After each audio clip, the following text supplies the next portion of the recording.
Muchas gracias por estar, como siempre. Este es un grupo de psicomotricistas que se formó espontáneamente, que sigue aumentando, que siguen pidiendo para entrar y que el objetivo que nos planteamos fue, después del primer shock de la primera semana de la pandemia, que se declaró la emergencia, fue cómo continuar trabajando como psicomotricistas. Eso era muy difícil porque, bueno, ahora ustedes ya nos conocen, las invitadas de hoy, a las que voy a nombrar ahora, saben mucho lo que es la psicomotricidad, así que, bueno, hoy es una reunión interdisciplinaria y nos van a ayudar en algo que nos preocupa a todos, que es de qué manera volver al abordaje presencial, con una sala tan compleja como la nuestra, con un material tan complejo y con un objetivo de trabajo donde el cuerpo del niño, el movimiento, es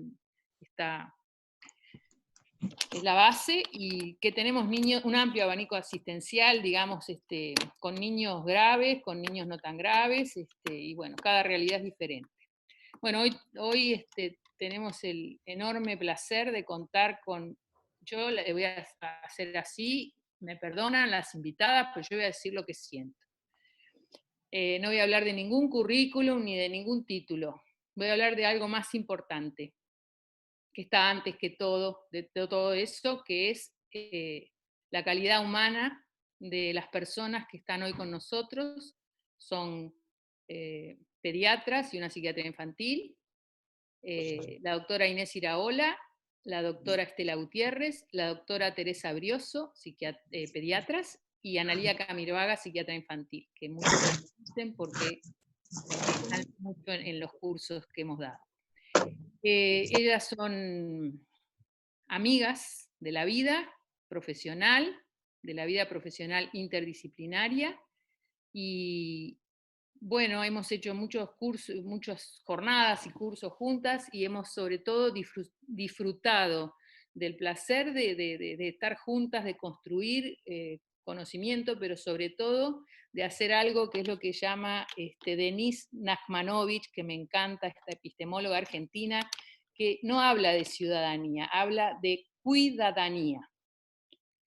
Ellas son grandes cuidadoras de la ciudadanía, y muchísimas gracias por ayudarnos hoy a pensar juntas. Gaby. Bien, entonces la estructura de la reunión de hoy, como vamos a tener 1 hora y media, va a ser primero un pequeño disparador.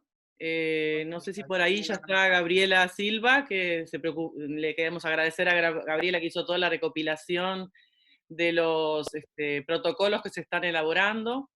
Hizo un pequeño resumen que les vamos a mostrar. Antes de eso, un poco ponernos a punto con disparadores de lo que es nuestro trabajo y las distintas actividades que se hacen en la sala, para después darle también la palabra a las compañeras que desde el exterior tienen algo para decir, algo para contar, alguna anécdota que nos pueda ayudar también a pensar todas juntas.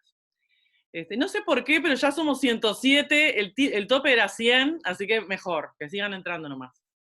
Se ve que nos regalaron sin tope el Zoom. Así que vamos a, si les parece, empezamos con esos disparadores. Gabriela, ¿estás por ahí? No te veo porque son tantas personas. Estoy, Gaby, lo que pasa es que no sé qué pasó y que no me deja activar la cámara. Bueno, no importa, vos, porque yo voy a poner el PowerPoint y vas a tener que hablar en algún momento. por eso, me van a escuchar, no me van a ver porque no sé qué sucede con la cámara que no la puedo activar. Bien. Bueno, entonces yo les voy a poner en pantalla un poco lo que estuvimos preparando para trabajar hoy, para empezar a trabajar hoy, y que tiene que ver con, bueno, pensar un poquito el trabajo nuestro, no solamente en la clínica, sino cómo nosotros los psicomotricistas nos planteamos el trabajo en los distintos ámbitos donde nos toca cada una, ¿no? Y bueno, lo primero que viene es esta sala de psicomotricidad que durante mucho tiempo ha sido nuestro lugar de trabajo para la mayoría de nosotras, un lugar donde tiene unos materiales pensados para disparar justamente el movimiento, el encuentro, el intercambio, la construcción y demás. Una sala que todos creemos que es como, para algunos niños es como ir a Disney, ¿verdad? Pero hoy esa sala la vamos a vaciar, para pensar qué es lo que sucede en la sala de psicomotricidad. Lo que sucede en la sala de la sala de psicomotricidad somos las personas que estamos allí adentro, es el encuentro de esas personas. Y un poco para reflexionar sobre eso y pensar que, bueno, que lo que nos convoca en esta sala es el juego, es el encuentro entre dos, entre tres, entre las personas que están convocadas allí. Y me viene esto, ¿no? Lo que es el juego, lo que dijo Winnicott, que es el juego. El juego tiene un tiempo y un lugar. No se encuentra adentro, pero tampoco está afuera. Entonces, para jugar se necesita hacer cosas, dice Winnicott. Se necesita hacer. Y ese hacer ocurre en ese espacio, que es nuestro espacio-tiempo, que sería la sala de psicomotricidad.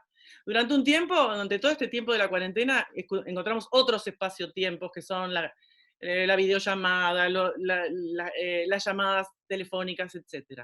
Un montón de formas que encontramos y reflexionamos sobre esas formas y pensamos cómo hacerlo mejor y tratamos de cada día encontrar nuevas formas. Pero lo más importante y nuestra estrategia primordial de trabajo, si bien hay otras, es el juego corporal. Y hoy se nos presenta la posibilidad de volver al juego corporal.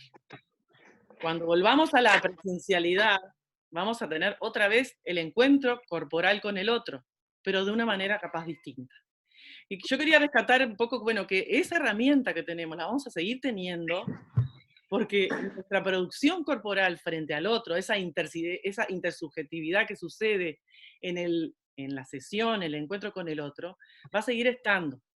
Y los materiales son las otras herramientas, que bueno, traigo la palabra de Blanca que hablaba de los mediadores, los objetos como mediadores, y bueno, vamos a ver qué objetos vamos a usar como mediadores y qué herramientas vamos a usar como mediadores para esta nueva realidad. Y una actividad que siempre hacen los niños en psicomotricidad es el juego sensorio-motor. ¿Qué nos viene a la mente cuando decimos juego sensorio-motor? Nos viene la palabra placer, nos viene el concepto de movilización tónico-emocional, el descubrimiento de nuevas posibilidades, la sorpresa, y muchas otras palabras y conceptos. Ese juego sensorio-motor va a volver a aparecer, pero ¿será con telas? ¿Será con hamacas? ¿Será con cuerdas? ¿Será con colchones? ¿Cómo será ese juego, ese placer provocado por el movimiento, por la caída, por el arrastre? Eso es lo que tenemos que pensar hoy. ¿Cómo vamos a promover, seguir promocionando ese juego sensorio-motor que da lugar a otras actividades? Les traigo otra fundamental, la construcción y la destrucción, que son esas actividades tan frecuentes en la sala, para hacerlo bastante rápido, ¿no? ¿Qué palabras vienen? La pulsionalidad, la creatividad, el pensamiento, la praxia, la estructuración de esos espacios que construyen ellos mismos para ir luego al juego simbólico. ¿Y qué materiales usábamos? Prismas, telas, cuerdas, colchones, material pequeño, materiales de desecho. Esos materiales hoy están en tela de juicio. Entonces vamos a pensar hoy cómo vamos a reinventarnos. El juego simbólico, fantasía, conflictos, deseos, creatividad, bueno, millones de palabras nos pueden venir a la mente, pero el juego simbólico va a seguir estando. Lo hacíamos con telas, con palos, con aros, con prismas, con cuerdas, etcétera, etcétera, con todo lo que había o con lo que no había también, porque inventábamos formas. Hablo en pasado porque creo que el futuro tal vez es otro, pero bueno, hay que ponerle el cuerpo a esa nueva realidad. Y también tenemos un sistema de actitudes, ¿no? A nosotros nos decían en la facultad, bueno, la escucha, lo más importante es poder escuchar al otro, poder entender lo que el otro nos trae, para poder dar una intervención adecuada, cómo recibimos a ese otro, cómo lo acompañamos en esas vivencias, en esos deseos. Y esa capacidad de escucha, esa disponibilidad, esa contención que tenemos que tener, es nuestra herramienta fundamental, es nuestro sistema de actitudes. Así que bueno, No hay que poner cara larga, no hay que no hay que llorar sobre la leche derramada, digamos, pero la realidad que tenemos hoy es otra, y por eso vamos ahora brevemente a contarles qué es lo que estuvo pensando la gente de todo el país, con protocolos que han ido elaborando, que han ido pensando, protocolos que se van a reformular una y otra vez, porque hay que ir pensando cada uno de ellos. Y bueno, y la psicomotricidad o el psicomotricista no es la sala ni el material, somos nosotros y nuestra posición. Así que ahora me gustaría darle la palabra a Gabriela, que nos va a contar un poquito el resumen que ella estuvo haciendo. Gaby. Bueno, bien, disculpen que no me van a poder ver, solamente escuchar por esta dificultad que surgió. Bueno, no soy una oradora innata, así que también sepan disculpar las dificultades, las debilidades que vayan encontrando en el discurso. Esperemos sobrellevarlas y que, bueno, al final de este encuentro por lo menos nos quedemos con algunas ideas como para seguir trabajándolas, cada uno en su recorrido propio y también con sus equipos de trabajo. Bueno, de las cosas que fueron en estos días en lo que estuve un poco atareada tenía que ver con esto, con leer protocolos, algunos de los más oficiales, otros más vinculados a los centros, ¿ah? Y de todo eso traté de armar como un punteo, un poco para que tuviéramos como algunas líneas a seguir trabajando y a seguir pensando. De las cosas que fueron surgiendo, como para tener en cuenta incluso antes de esta presencialidad, ¿no?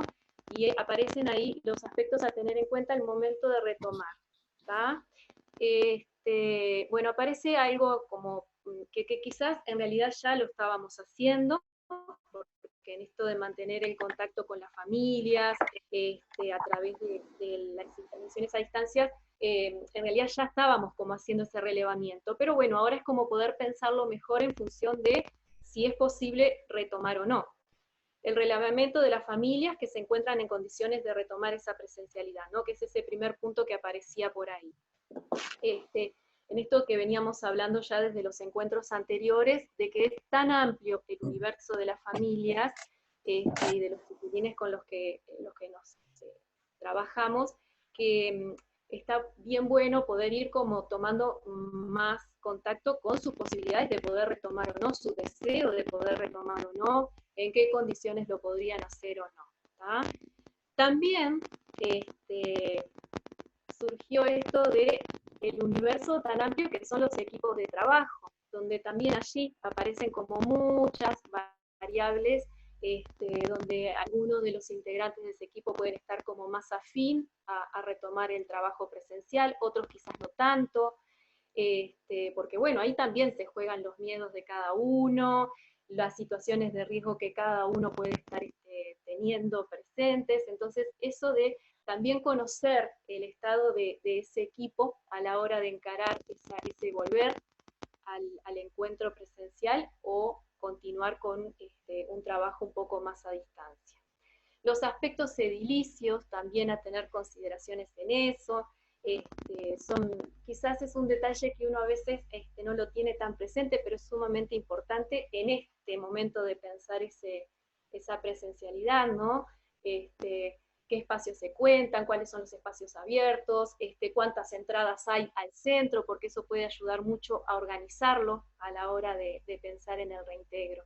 Los espacios que son más ventilados, los menos ventilados, qué tipo de ventilación hay, ¿no? En esto de que es uno de los elementos que se habla muchísimo en casi todos los protocolos, que tiene que ver justamente con la ventilación de los espacios, ¿no? Como un factor a tener en cuenta. El marco macro en el que se desarrolla la tarea, ya sea en el área preventivo-educativa o ya sea en el área asistencial, ¿no? Porque bueno, ya hay elaborados unos protocolos que de alguna manera nos engloban en esas dos áreas especialmente. Me parece que el Ministerio de Salud Pública ha sido como más focalizado en nuestras áreas de asistencia, y también ANEP ha hecho lo suyo, también vinculándolo con el área educativa. Y bueno, después esto de la elaboración propia del protocolo de centro, ¿no? Que obviamente tendrá sus bases en esos marcos más macro, pero que después van a tener que tener esos puntos de contacto con lo propio del equipo, lo propio del edificio, lo propio de las familias, que ese centro tiene como población de atención. Esos fueron así como los puntos más relevantes en cuanto a los aspectos a tener en cuenta. En cuanto al posible encuentro presencial con niños y sus familias, ¿no? Acá, un poco reflexionando con otras personas, con otros compañeros de equipo, con experiencias que fueron transitando en esta semana sobre todo, aparece esto de acompañar el proceso familiar con respecto a retomar la presencialidad. O en algunos casos quizás por un tiempo más haya que conservar un trabajo más a distancia, con otras estrategias, y para eso, un poco para ir como identificando, resulta bien significativo, Gaby, de repente ahí podemos pasar ya a lo que viene luego, que es esto de los momentos que ese proceso implique para esa familia y para ese niño, ¿no? Desde el temor que puede estar presente, que ha estado presente en muchos de nosotros durante un buen tiempo, a ese anhelo que empieza a surgir por recobrar el contacto con algunas situaciones, con algunos lugares, con algunas personas que refieren al tiempo anterior a este distanciamiento y a este repliegue que tuvimos que hacer en nuestros hogares, ¿no? Entonces, esto de acompañar, ir como identificando en estos contactos que vamos estableciendo con las familias, cómo está ese proceso, ¿no? Si es muy intenso ese temor, bueno, en qué está fundamentado, qué podemos hacer nosotros con relación a eso, si podemos brindar cierta información o no, si es algo que por ahí no lo podemos contemplar en este momento.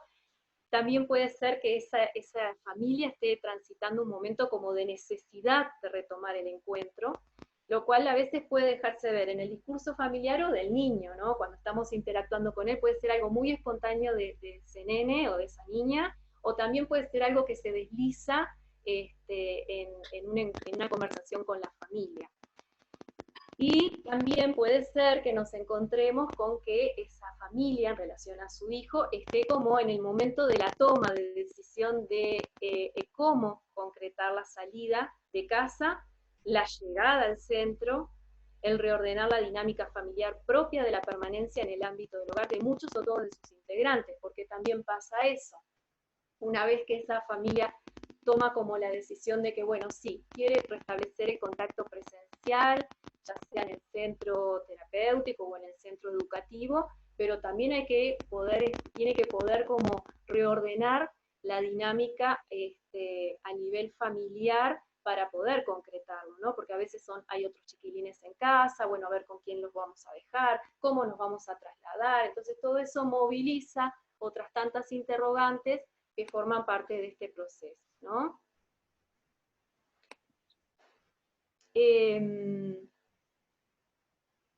Las variables que pueden estar incidiendo en el proceso también pueden ser de índole económica, culturales, sociales, familiares. Acá me acordaba mucho de lo que conversaba hace unos días atrás Raquel, con respecto a este contexto que tenemos que ir contemplando desde distintos lugares. Y también tener en cuenta lo particular de cada niño y de cada niña, ¿no? En este tiempo, por ejemplo, algunos aspectos a tener en cuenta a la hora de pensar en retomar o no la presencialidad. ¿Ese niño pudo adaptarse a la intervención a distancia? Es un elemento a considerar. ¿Se han visualizado oportunidades a ser trabajadas a punto de partida de una modalidad no presencial o en forma combinada? Quizás es un niño que por sus características pueda ser conveniente o apropiado que algunas instancias sean más a distancia y otras en forma presencial.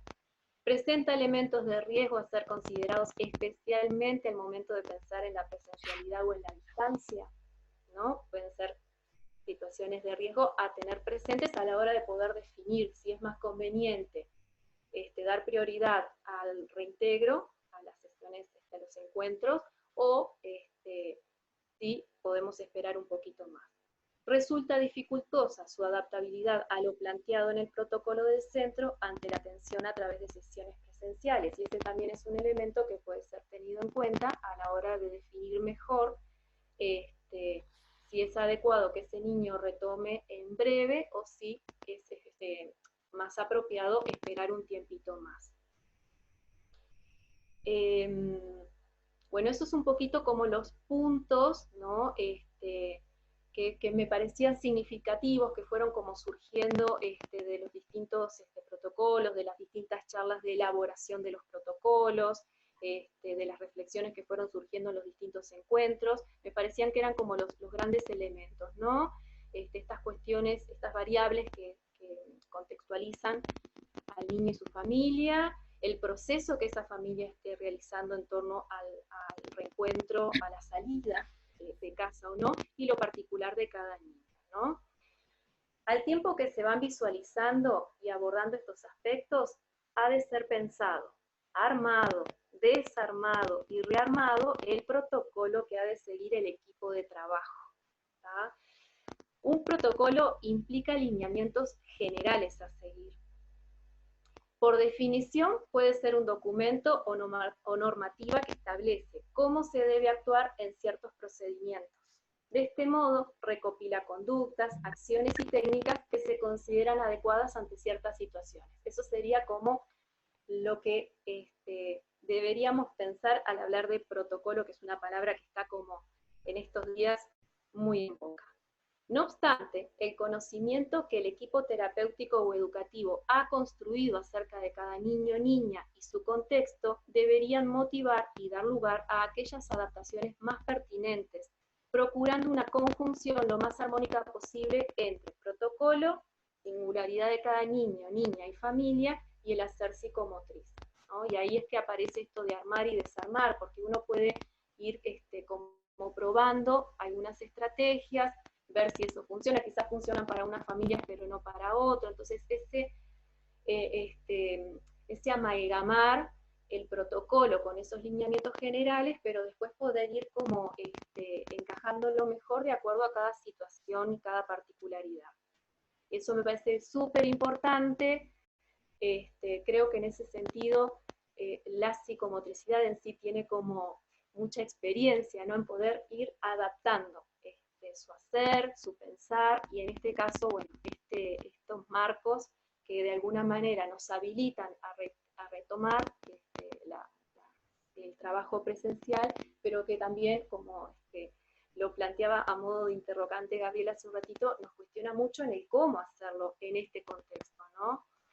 En cuanto a los aspectos que fueran surgiendo de la lectura de algunos protocolos, reflexiones y experiencias recientes, surge lo siguiente: hice como un punteo, tomando, ¿no? Leyendo protocolos, fui como tomando puntos que iban presentándose en ellos. Reintegro paulatino de aquellas familias que puedan trasladarse al centro con un grado de exposición reducido. Esto, y quiero entenderlo o lo interpreto desde el lugar de algunas familias van a tener mayor accesibilidad a llegar al centro sin exponerse demasiado y otras quizás no tanto.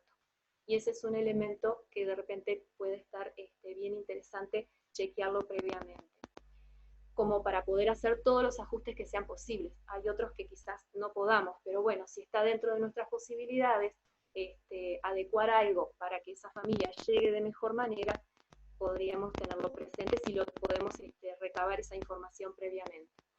Una sesión presencial cada 15 días, intercalando con intervención a distancia. La intervención quedaría semanalmente, pero es una presencial y una a través de otro tipo de estrategia.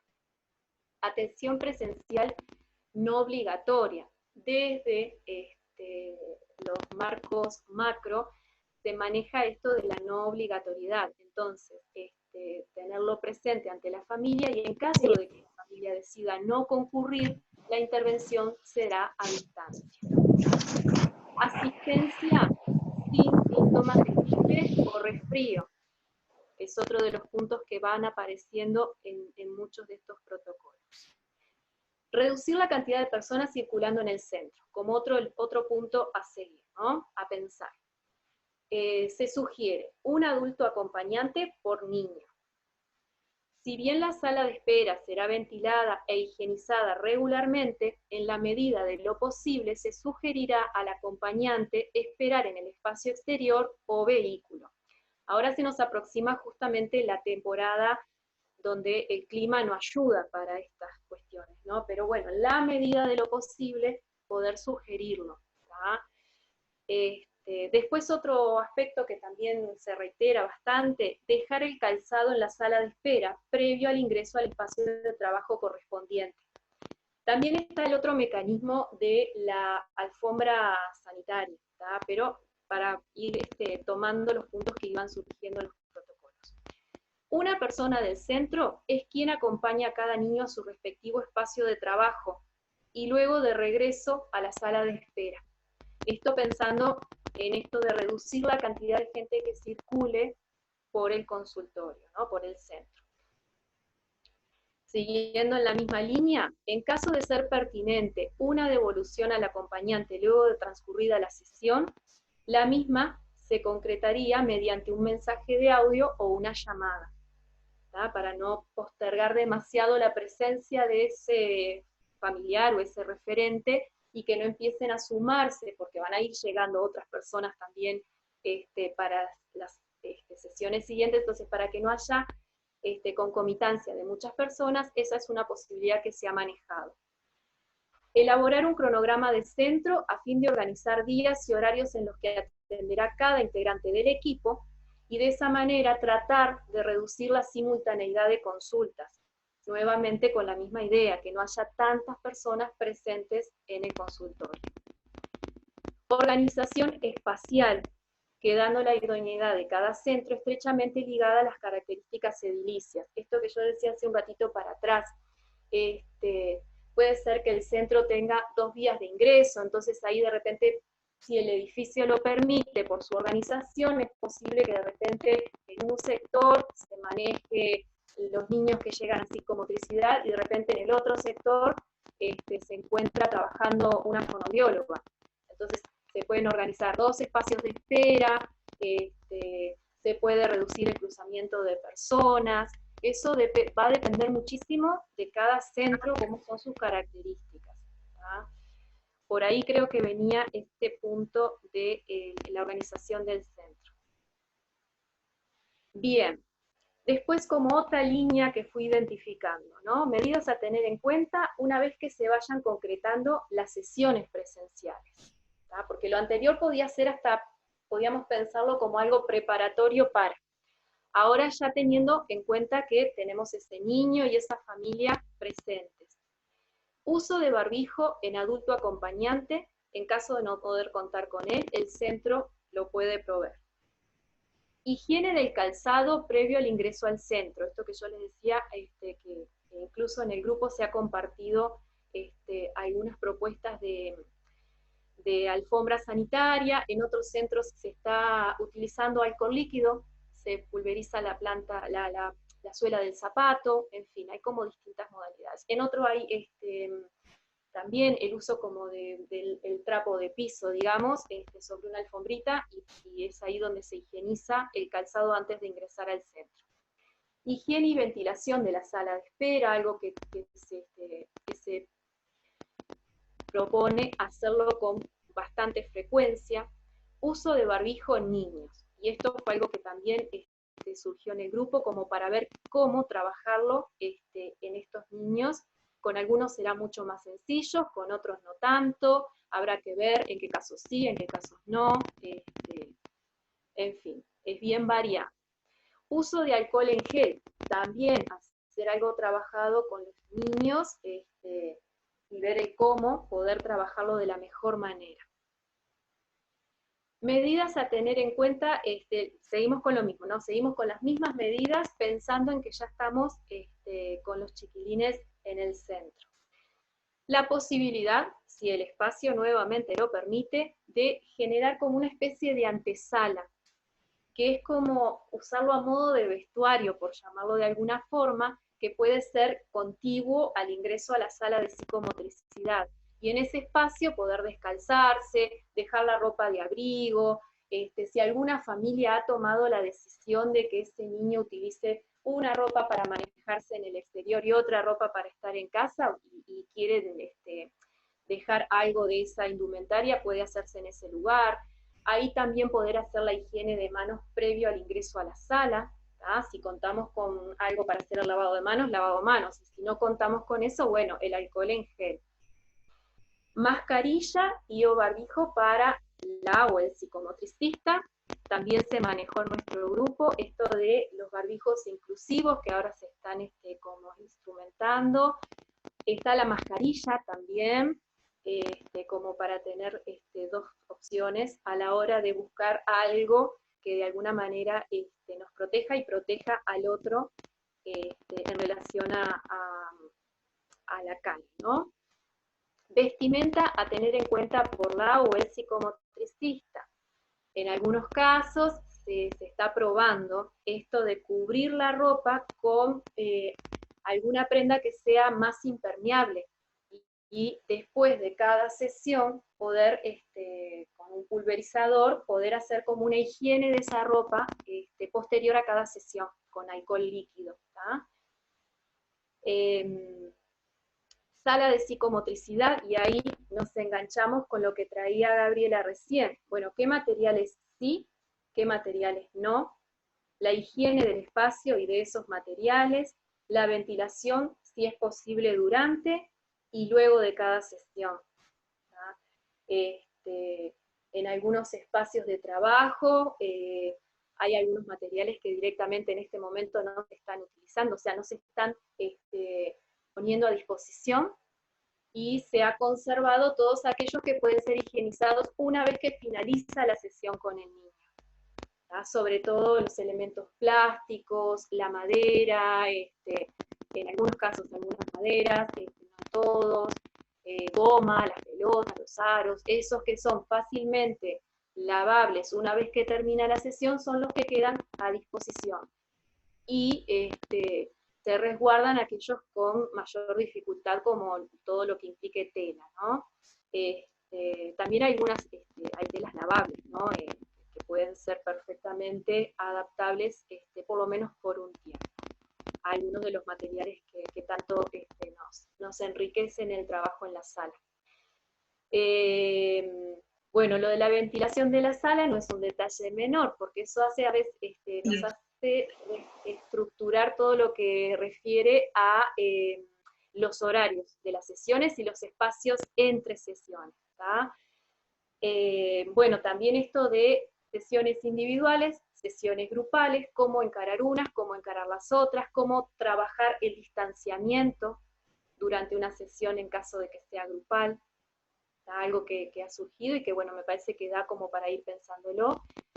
Espacio-tiempo de la sesión y entre las sesiones, lo que mencionaba recién, ¿no? Esto de dejar los tiempos para la ventilación y para la higiene posterior a las sesiones hace que tengamos que repensar los horarios de las sesiones, que haya un espacio prudencial entre una y otra como para poder instrumentar todo esto de ventilar, higienizar, si en el caso de que nosotros queremos hacer alguna parte de higiene nosotros mismos. Bueno, eso requiere de un tiempo, y hay que poder considerarlo, porque después puede incluso generar que se vayan como encontrando personas en la sala de espera si no tuvimos presente este otro aspecto antes. Y también en algunos espacios, en algunos centros, se pudo probar con la mampara en el caso de que quisiéramos trabajar en el escritorio, ¿no? O que tengamos una entrevista con una familia, está esta posibilidad, una mampara de acrílico, que de alguna manera sustituiría o la mascarilla o el barbijo para quienes están de uno y de otro lado de esa mampara. Bueno, ¿con qué higienizar y con qué desinfectar? Como un detalle, creo que esto ya a esta altura no debe haber ser humano que no sepa con qué. Pero bueno, para resumir un poquito las cosas que han ido apareciendo en los espacios de trabajo: el lavado de manos bien frecuente, el alcohol en gel, el alcohol líquido isopropílico, que es el del 70%, solución preparada con 20 centímetros cúbicos de hipoclorito diluido en 1 litro de agua, y esta solución está activa durante 24 horas. O sea que todos los días se puede preparar, no se puede utilizar de un día para el otro. Y solución de amonio cuaternario, que también es algo que se está utilizando en algunos centros como modo y mecanismo de desinfección. Bien, por ahí un poquito lo que estuve resumiendo. Quería agregar un poquito, porque estos protocolos son para los centros que trabajan con pacientes, ¿verdad? Ahora tenemos que pensar también, porque hay muchas compañeras que trabajan en educación psicomotriz y que trabajan en CAIF. Entonces, bueno, también habrá protocolos para cada uno de esos lugares, y ahora por Instagram estaban preguntando eso, ¿no? Si hay algunas ideas para los centros CAIF y para las salas de educación psicomotriz de las escuelas y de los colegios. Bien. ¿Claudia? Sí, bueno, Gracias, Gaby. muchas gracias. Sí, la verdad que hiciste una Trabajo. síntesis de muchas cosas. No, me quedo pensando porque, claro, yo formo parte de la primera generación de psicomotricistas cuando la doctora Rebollo trajo los programas de Francia, de Bélgica y de Suiza y inició la carrera, que lo que hacíamos era un trabajo con una sala vacía. Esta sala con prismas y colchones es la sala de Bernardo Couturier, que vino mucho tiempo después.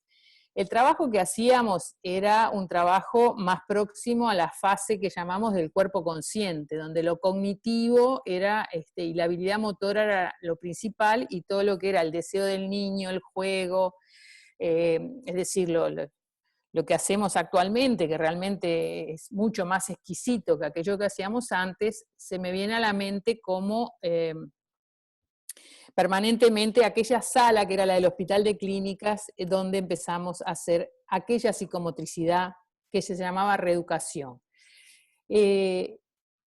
Junto con eso pienso la creatividad de los psicomotricistas ha sido muy grande en el trabajo con las videollamadas. Yo me sigo sorprendiendo de las cosas que se nos ocurren para trabajar y cómo los niños trabajan por videollamada, y digo, vamos a poder con la sala nueva, esta diferente, porque bueno, es lo que hay que hacer, hay que adaptarse. Ahora nos gustaría escuchar a las compañeras del exterior, no sé, Guillermina Marquine, si está, creo que en Zoom, la otra Manuelita Dotti, que me parece que no sé si está por Instagram, Victoria que es de Brasil, Victoria D'Angelo, que es de España, está por Instagram y no puede entrar acá, pero me mandó un audio, y nos queda Alejandra Sierra, que no la veo acá, que es de Holanda. Así que bueno, sí, nos encantaría, si hay alguien más, que capaz que no sabemos del exterior, que nos pueda ayudar a saber cómo están haciendo el desconfinamiento en otros países. Guillermina, ¿estás ahí? Estoy acá, Claudia. Hola. Hola, Guille. Hola, Claudia. Hola a todos.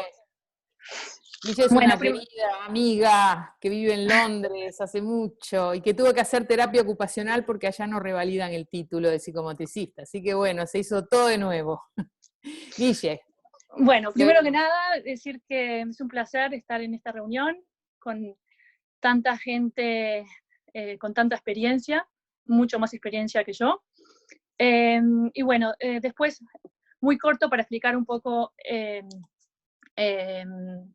lo que yo hago y donde trabajo. Trabajo en un equipo multidisciplinario con niños de 0 a 5 en diagnóstico y tratamiento, con niños con patología compleja, física y también del desarrollo, como muchos niños autistas. ¿Cómo empezar? La realidad acá es bastante diferente con Uruguay, en el sentido de que Uruguay lo hizo mucho mejor que acá. Cerró las escuelas y las fronteras mucho más rápido, entonces es otra realidad. Digo esto porque si bien tenemos muchas cosas en común, creo que también eso es un poco diferente. Hay como 400 muertos por día, hasta ahora ha visto 36.000 personas muertas, y en realidad hay muchas más porque muchas personas que están en los centros de salud, los ancianos, muchos no los cuentan. Es la verdad. Bueno, la vuelta presencial, bueno, el tema de la sala, acá es bastante igual en el sentido con el material. Lo que hacemos es, bueno, primero la vestimenta incluye un delantal de plástico por la ropa que hablaban del psicomotricista. Entiendo que capaz que en Uruguay eso no va, pero bueno. Y también exigen guantes de plástico. No digo lo que está bien o lo que está mal, digo cómo es acá.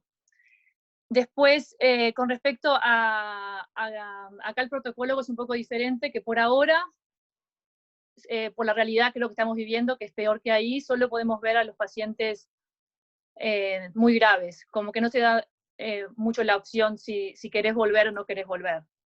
Vemos a los pacientes que tienen discapacidad física y que necesitan equipamiento y que tienen que vernos o necesitan material nuevo. Con respecto a... Perdón que voy de un lado para otro.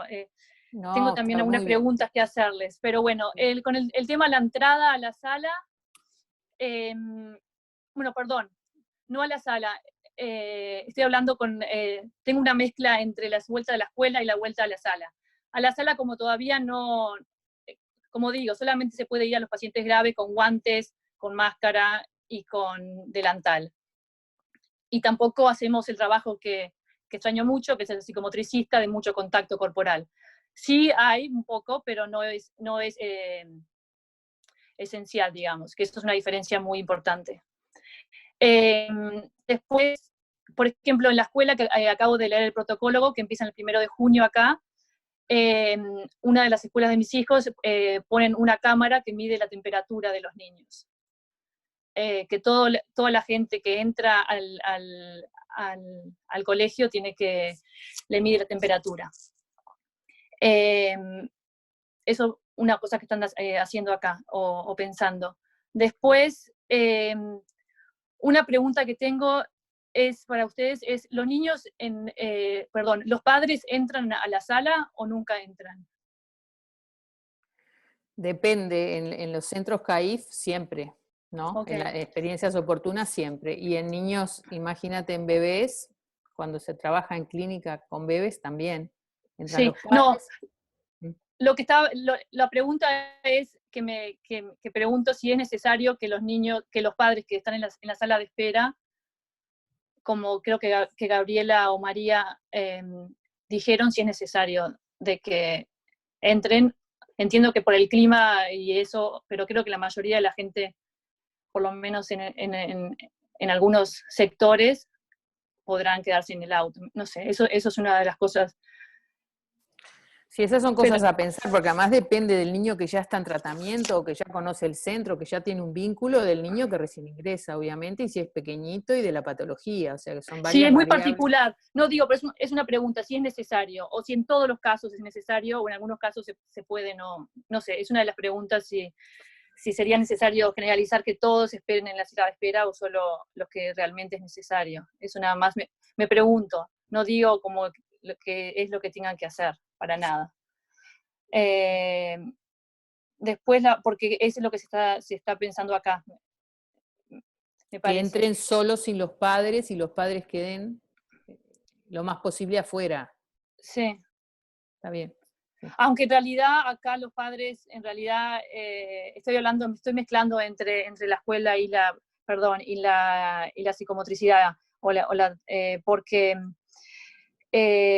acá los padres entran casi siempre a la sala, en realidad. Perdón, me estoy contradiciendo con el tema de la escuela y el tema de...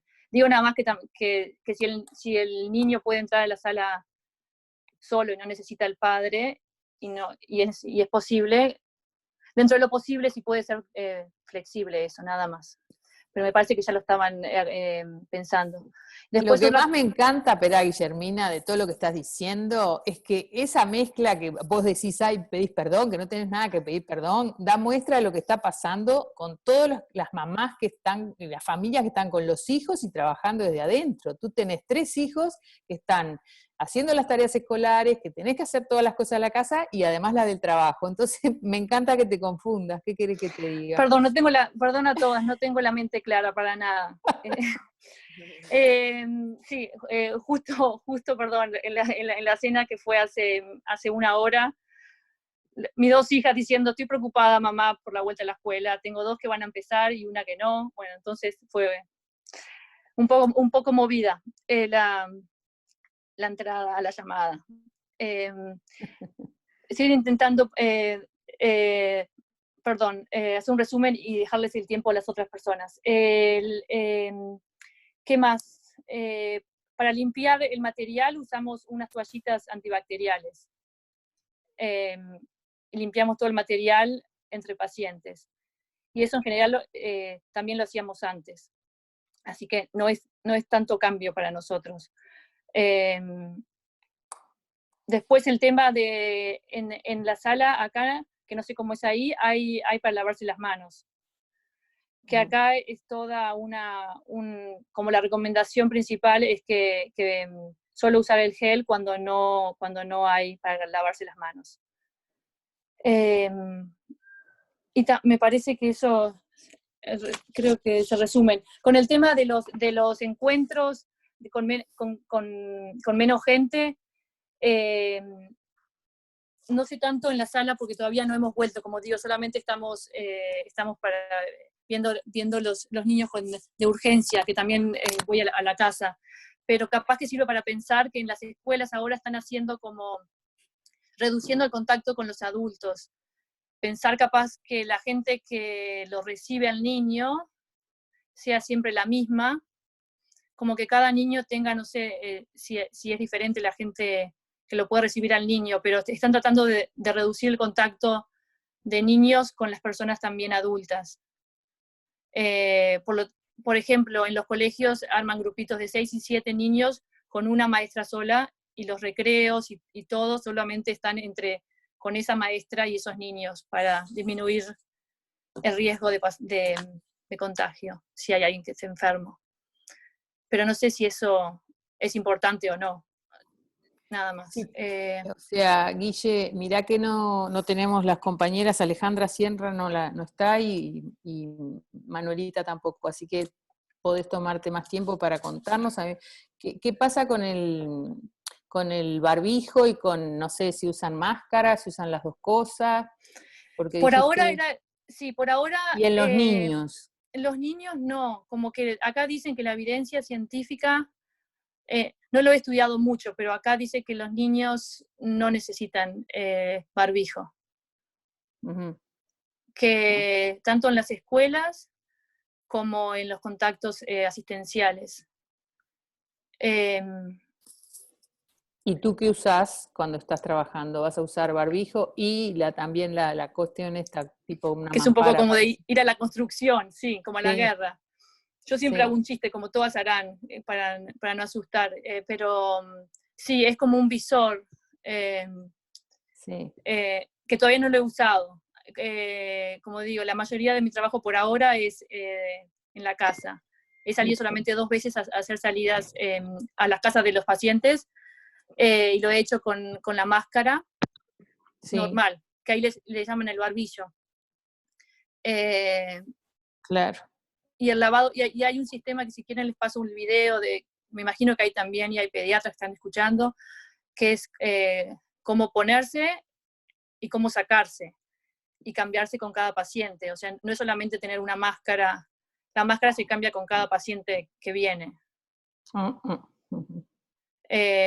Y hay un protocolo muy estricto de entre medio, que se saca primero la máscara, después, ya no me acuerdo, porque cada vez que pero lo puedo pasar el video y me imagino que ahí en Uruguay debe ser, pero hay una forma de ponerse el equipo y una manera de sacarse, el orden de cada cosa, entre la máscara, el delantal y los guantes. Los niños no, por ahora no han dicho que usen máscara, y las pediatras van a explicar mejor capaz cómo es la evidencia científica alrededor de ese tema. Pero no, los niños no se recomienda que usen. Bueno, Ya está. Muy bien, Guille, muchísimas gracias. Entró Victoria D'Angelo al Zoom. Victoria vive en Burgos, en España. También es mamá, tiene un chiquitín. Y bueno, Victoria, ¿estás por ahí? A ver, que me dijiste que estabas en Zoom. Aquí. Hola, Victoria. ¿Cómo estás? ¿Se durmió Hola, que el estoy en la niño? cama, así que me quedamos cerca. Bueno, Se durmió, sí, espero no se... no se despierte. Bueno, ¿cómo están por ahí? Bueno, aquí les cuento un poquito. Bueno, España saben que es una poco locura, fue todo muy locura al principio, luego se fue mejorando, empezamos a entender que había que quedarse en casa y así estuvimos desde el 14 de marzo, igual que ustedes. Como contaba Guillermina, aquí las muertes han sido brutal. Hoy escuchaba y no me lo podía creer, hoy solo hubo 50 muertos y era como, wow, bien, hemos bajado. Llegamos a ver 900 por día. Así que ya no sé, yo he perdido la cuenta porque es que casi no veo la tele, me informo muy poquito, lo justo para saber cómo va y saber sobre todo si pasamos de fase. Aquí en España han hecho fases para empezar la desescalada. Son 5 fases, la fase 0, 1, 2, 3 y 4. Donde estoy yo seguimos en la fase 0 hace un mes, no logramos avanzar, pero el lunes cambiamos de fase. Eso significa que lo que ahora podíamos hacer era salir 1 hora al día nada más. Los niños tienen un horario, los adultos mayores tienen otro, y los de 14 a 65, a 64 años, otro horario, para no coincidir, donde podíamos estar 1 hora a no más de 1 kilómetro a la redonda de donde vivíamos, y era la salida que podíamos tener, así de paseo. Los niños todavía no van a clases, ni está pensado que empiecen. En principio decían que en la fase 2, educación infantil, pero por un tema de conciliación familiar, básicamente, no por salud ni por nada, sino porque los padres, las familias demandan.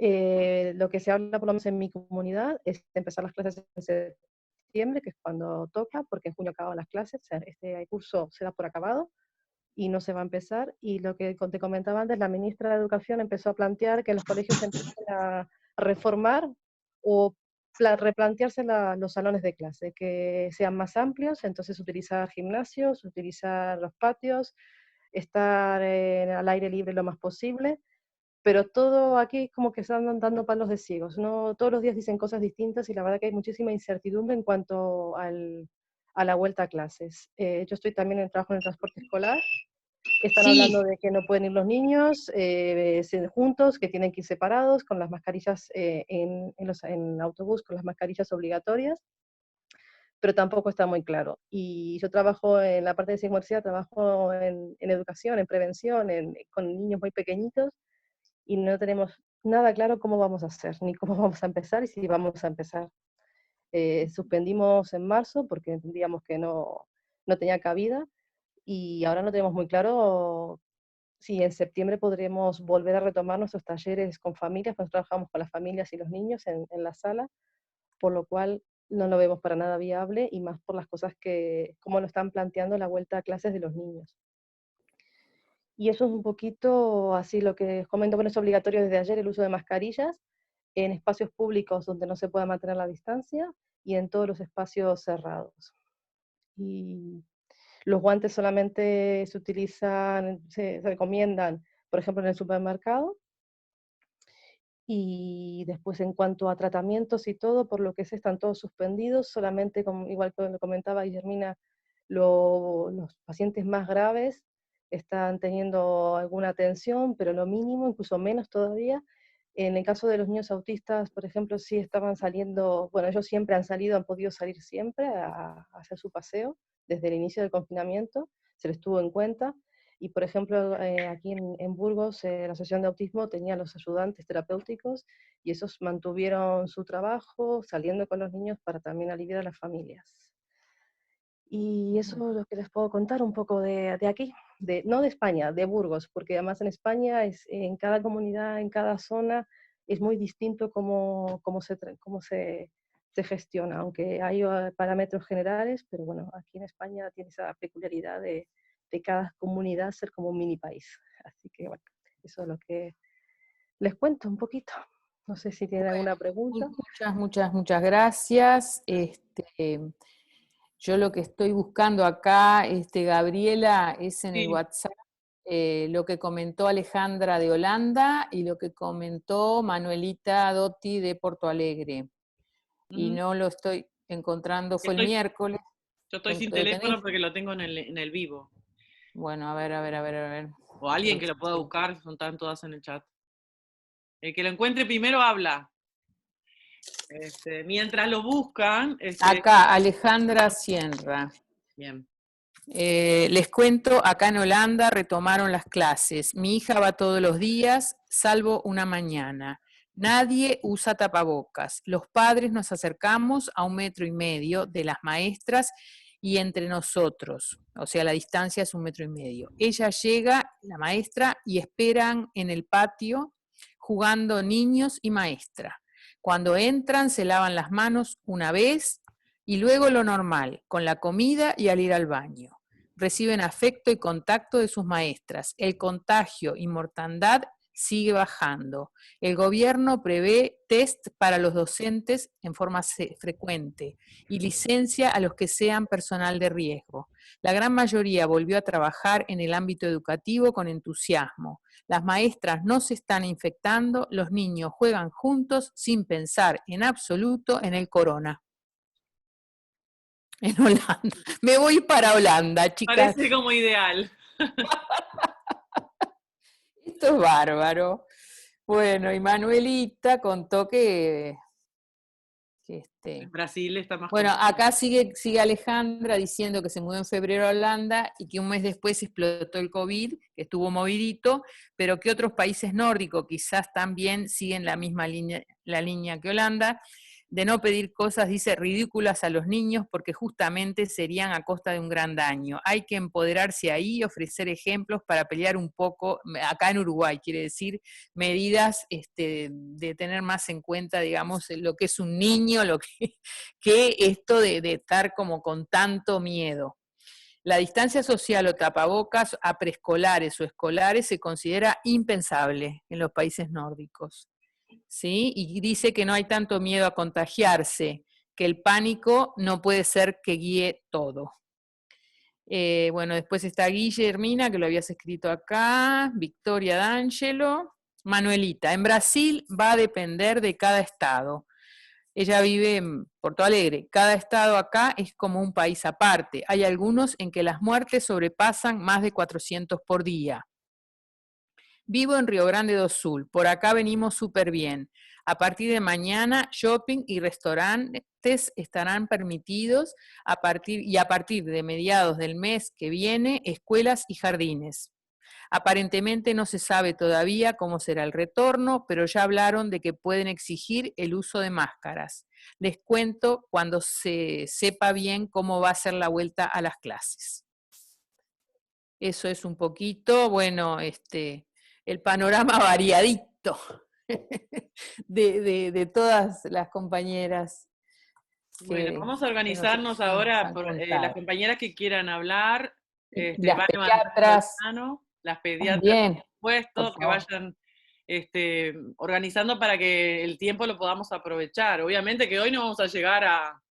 Nos queda media hora. ¿No? Pero es importante que podamos ir recogiendo todas las ideas y ver de qué manera terminamos esta reunión.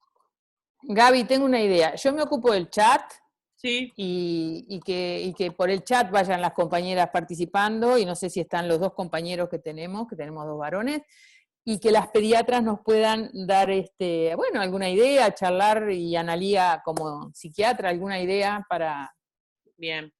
Además me parece increíble que estén todas, las 4, las amo. No sé cómo explicarle.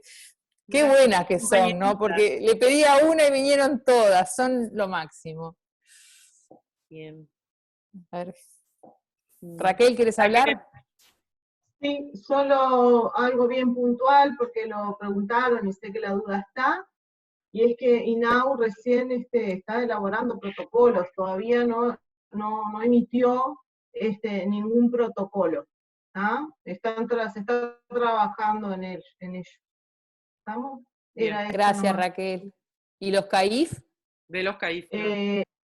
Claro, lo que pasa es que INAU ahora, digamos, así como tiene CAIF, tiene lo que son los centros de los programas Nuestros Niños, que antes eran de la Intendencia, las casas comunitarias, los centros.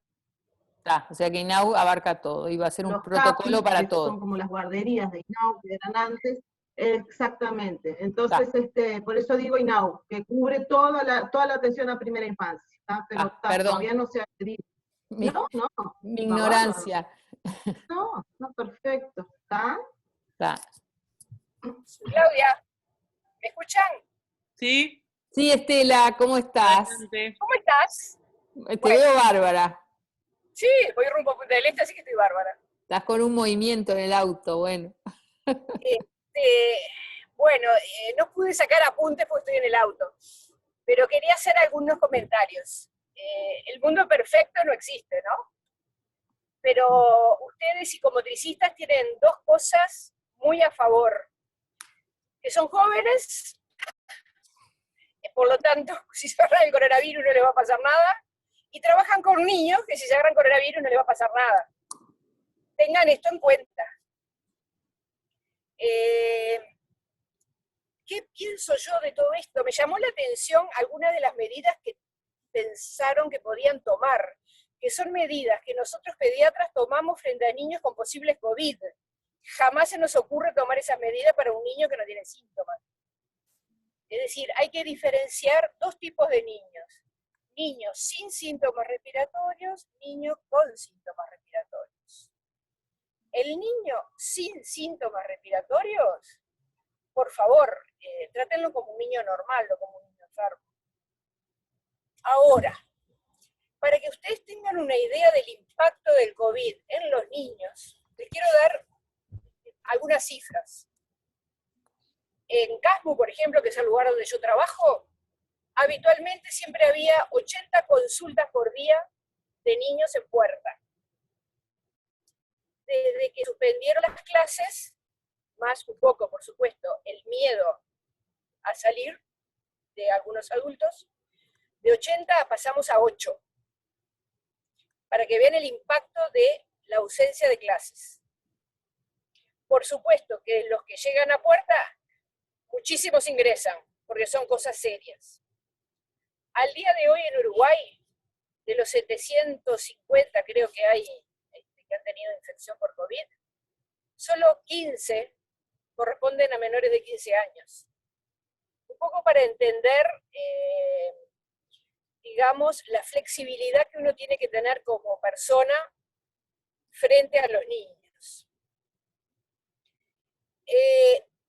Más que de protocolo, hay que recordar cómo se contagia uno de COVID. Es una enfermedad de contacto. Lo largás cuando estás hablando con la boca, o cantando, o gritando. La gotita, que es muy pesada, apenas sale de tu boca, cae para abajo. ¿Ah? Por lo tanto, en el caso de que un niño tenga una infección por COVID, el lavado de manos y el cambiado de ropa pasa a ser lo esencial. Pero estos son niños con infección respiratoria. Y ustedes van a ver niños sin infección respiratoria. Pero como las madres muchas veces se avivan y no son perfectas, ninguno de nosotros es perfecto, creo que una pregunta sistemática antes de entrar una persona, antes de darle la hora a una persona, o antes de entrar a una clínica es, ¿el niño está sin mocos? ¿Está sin tos? Y la madre que lo acompaña, hacerle exactamente la misma pregunta. Porque los niños que se han aislado en el COVID y que han sido algunos asintomáticos, son todos contactos de adultos.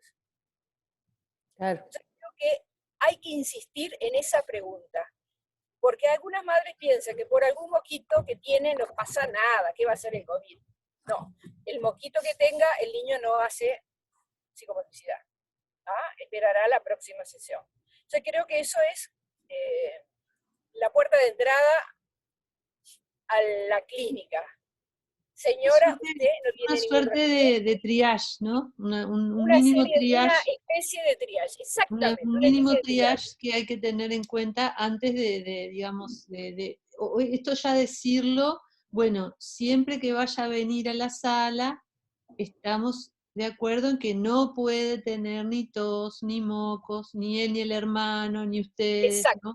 Y Como recordárselo, esa recordárselo. consigna, ¿no? Y si ¿Ah? hay algo de eso, lo reagendamos, lo volvemos a Exacto, hablar. tal cual. ¿Ah?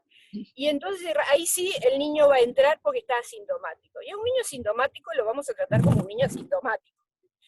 Ustedes hablaban del barbijo en los niños, algunos sí, otros no.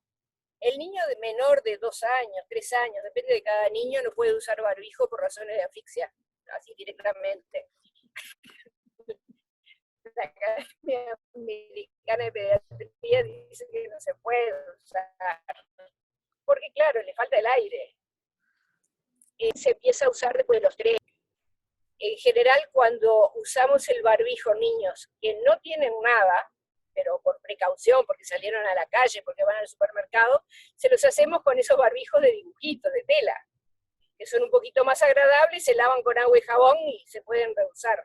Ustedes recuerden que cuando alguien usa barbijo, ese barbijo no es para protegerte vos. Ese barbijo que vos te estás poniendo es para que cuando vos hables, no le escupas al que estés enfrente. Porque la gente entiende mal el uso del barbijo. ¿Ah? Entonces, en la sala de psicomotricidad, creo que lo más importante para que no haya COVID es, entre paciente y paciente, lavarla con agua y jabón. El piso, pasar un trapo de piso con agua y jabón, después que se fue un paciente. Y creo que cuanto menos utensilios, por decirlo de alguna manera, no sé cómo referirme a ellos, haya, mejor. Por supuesto que tiene que haber, porque si no, ¿cómo juegan también? Pero como ustedes dijeron, utilizan las cosas que son de plástico, que se les puede pasar agua y jabón por arriba después que se va el paciente. La ventilación del lugar es esencial, también hay que ventilar por más que sea invierno, que se viene. Entonces, hay que tener una distancia de 2 metros si hay 2 personas trabajando en un salón grande. Mínimo 2 metros de distancia entre adulto, entre pareja psicomotricista-niño con otra pareja, por ejemplo. Y la madre lo más lejos posible. A veces no es posible, por supuesto. Si es un niño chico, que la madre va a estar con el bebé, obviamente. Esa madre sí va a tener que tener el tapabocas. ¿Qué otra cosa? Ustedes hablaron de un acrílico para hablar. No precisa ningún acrílico si la gente está sana. Que la señora tiene que tener un tapaboca obligatorio y se le dice, tiene que traer tapaboca a la sesión, ¿verdad? Todos tienen un tapaboca, se venden en todos lados ahora. ¿Qué otra cosa? Si ustedes piensan que van a tener una práctico, algo práctico del uso del tapaboca, no sé si lo han usado tiempos largos, y si es muy, digamos, si es muy apretado, uno empieza a respirar monóxido de carbono, es decir, y por momentos uno se puede sentir mareado por el hecho de estar respirando digamos, un aire poco oxigenado. Entonces ahí el que usan ustedes mismos tiene que tener cuidado de, si bien tiene que tapar desde acá y acá abajo también, tiene que entrar aire, porque uno por momentos siente como una sensación de mareo y tiene que ver con estar respirando ese aire poco oxigenado. O sea que tienen que hacer prueba de qué tipo de barbijo van a usar. Algunos, cuando uno los usa mucho rato también, empieza a hacer como una erupción en la cara, o sea, no es cualquier tela, ¿no? Alguien pregunta de la mascarilla. La mascarilla... Analía, eso que tú decís es para la máscara N95, que es la que usamos para los niños COVID, que son COVID positivo, el paciente COVID positivo. Nosotros no usamos máscaras N95 en la diaria. Pero con el barbijo, si el barbijo son estos que, digamos, no los quirúrgicos, digamos, o los que te dan en la mutualista, estos que de repente tienen muchas capas de tela y muy apretados a veces, podés tener esa sensación de una cuestión como de mareo. A ver, yo personalmente no los tolero. Los he tenido que usar toda mi vida para ver los oncológicos, pero no los tolero. Pero uno se acostumbra, pero además no lo tenés en forma continua, porque vos cuando termina la sesión del paciente te lo sacás, sí, te lo sacás sacás con otra persona. Sí. Si vos mantenés el metro de distancia, no precisas el barbijo. Sí, Salvo que lo te que pongas a pasa es que cantar con el una niño, ópera. las preguntas que están haciendo en relación al niño pequeño. En relación al niño pequeño, el niño espontáneamente, y algo que les va a suceder cuando el niño los vuelve a ver, en esta cuestión de la continuidad y discontinuidad de haberlas visto y haberlas dejado de ver o haberlas visto por la pantalla, el niño naturalmente se va a abrazar, la mayoría de los niños. Van directamente y te dan un abrazo como diciendo, existís, ¿no? Corporalmente estás ahí. Porque acá a través de la pantalla uno maneja la bidimensión, no la tridimensión. Entonces, por eso digo, como un poco en la misma línea de Estela, uno tiene que asumir los riesgos. Porque hay algo de eso que también se transmite al niño cuando uno está como con un susto de esta mamá me va a contagiar o este nene se me pasó la mano así para sacarse los mocos, me contagia. Es decir, yo creo que ahí hay un riesgo que uno asume, en el caso, por ejemplo, de los médicos, hemos seguido atendiendo, y bueno, uno asume un cierto riesgo ahí, ¿no? En volver a la atención. Entonces, cuando ustedes hablaban algo de ayudar a los procesos de las familias, yo creo que también los grupos tienen que ayudar al proceso de cada uno, ¿no? Es decir, pues no es fácil a veces la vuelta, ¿no? O uno tiene sus propios hijos o su propia familia, es decir, creo que es compleja la vuelta también. También ustedes dijeron, no me acuerdo ahora quién fue, que el alcohol gel versus lavado de manos, a ver, lo ideal, lo recomendado, lo que arrastra el coronavirus es el lavado con agua y jabón de arrastre. Lavarse las manos en una pileta, eso es fundamental. Y no solamente el técnico, sino el niño que entra a un gimnasio para hacer psicomotricidad tiene que lavarse las manos bien lavadas como debe de ser. Eso es mucho más efectivo que el alcohol gel, le voy avisando. El lavado del piso con agua y jabón es mucho más efectivo que ponerle amonio cuaternario, aguajane, todas esas cosas. Es agua y jabón y esponja, y pasarlo. Con eso alcanza y sobra. No sé qué más. ¿Me quieren hacer alguna pregunta? Una de las cosas hay que tocarlo, está sano, hay que tocarlo. Y sí. Están preguntando con los niños más chiquitos, imagínate un niño, no sé, con parálisis cerebral, un niño de 1 año y medio que se lleva toda la boca. ¿Cómo podés trabajar a distancia? Imposible, te acercás, ¿verdad? Posible. Lo tocas. Te pones guantes, te pones barbijo y mascarilla. No. ¿Qué haces? A ver. Guantes los usamos nosotros, los médicos, para el paciente con infección respiratoria probable COVID. Para eso usamos guantes como protección de contacto. En la asistencia diaria, donde no hay infección respiratoria, no nos ponemos guantes, nos lavamos con agua y jabón entre paciente y paciente. Además, en este protocolo que hablaba, creo que era la compañera de Londres, si tú no te retirás correctamente el guante, tú mismo te contagias. O sea que el guante mal usado no es una protección. Sí. Otra cosa que dijeron que es muy certero, entre paciente y paciente, el tapaboca que usa el técnico hay que cambiarlo. Por eso el tapaboca del técnico, en psicomotricidad, usan un tapaboca de tela, por favor, común y corriente. El objetivo de ese tapaboca de tela común y corriente es que cuando ustedes tosan, porque todos tosemos un poco, o nos pica la nariz, o yo qué sé, no largar ningún tipo de gota al paciente que tenemos enfrente. Es el único objetivo, no es el de proteger. ¿Y qué opinás de los que tienen como una parte de tapabocas inclusivos, donde se te ve la boca? ¿Los conocés esos? Los que tienen la válvula. No, los que usan las fonoaudiólogas. Estas dicen los transparentes porque... los transparentes, los vi en la tele. Mira. Bueno, eso puede ser también, pero no sé qué es más divertido para un niño chico. No sé, eso es una impresión, es subjetivo. Que el tapaboca de tela con macaquitos me parece que es mucho más divertido que el transparente.